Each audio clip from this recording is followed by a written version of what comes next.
अलीगढ़ मुस्लिम university AMU को अल्पसंख्यक दर्जा देने के मामले में सुप्रीम कोर्ट की 7 सदस्यीय पीठ का फैसला सामने आ गया।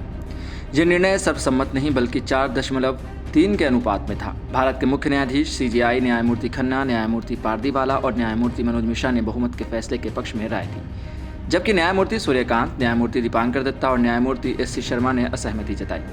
सुप्रीम कोर्ट ने फिलहाल एएमयू के अल्पसंख्यक दर्जे को बरकरार रखा है, लेकिन यह भी स्पष्ट कर दिया कि एक नई पीठ इस पर निर्देश तय करेगी। सीजेआई ने अपने फैसले में कहा कि एएमयू के अल्पसंख्यक दर्जे पर अंतिम फैसला 3 सदस्यीय स्थायी पीठ सुनाएगी। यह पीठ 7 सदस्यीय पीठ के निर्णय बिंदुओं और मानदंडों के आधार पर निर्णय लेगी। नई पीठ अल्पसंख्यक संस्थानों के मामले में उनकी स्थापना और प्रबंधन के सिद्धांतों पर दिशा निर्देश भी तय करेगी। 7 सदस्यीय पीठ के फैसले के आलोक में नई पीठ यह तय करेगी कि एएमयू वास्तव में अल्पसंख्यक संस्थान है या नहीं।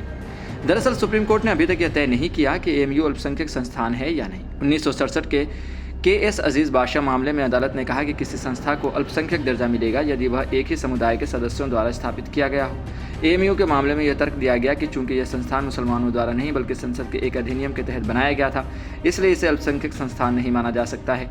शुक्रवार को सुप्रीम कोर्ट ने इस फैसले को खारिज कर दिया। फैसले में कहा गया कि संविधान के अनुच्छेद 30 में दिए गए अधिकार पूरी तरह से अप्रतिबंधित नहीं है। धार्मिक समुदायों को संस्थाएं स्थापित करने का अधिकार अवश्य है, लेकिन इन संस्थाओं को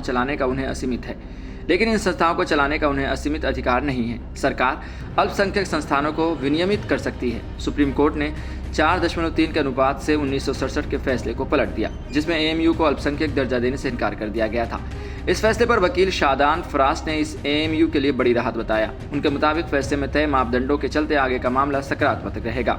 उन्होंने बताया कि कानूनी तौर पर इसकी स्थापना ब्रिटिश विधायिका द्वारा की गई थी, लेकिन इससे यह साबित नहीं होता कि अल्पसंख्यक संस्थान नहीं है। शादान फ्रॉस्ट ने कहा कि सुप्रीम कोर्ट ने यह स्पष्ट कर दिया कि कानूनी निगमन, कानूनी इकाई और किसी संगठन की स्थापना अलग अलग चीजें हैं। इसलिए एक अल्पसंख्यक समुदाय किसी संस्था की स्थापना कर सकता है, भले ही उसने इसे किसी अन्य मदद से वैध बनाया हो।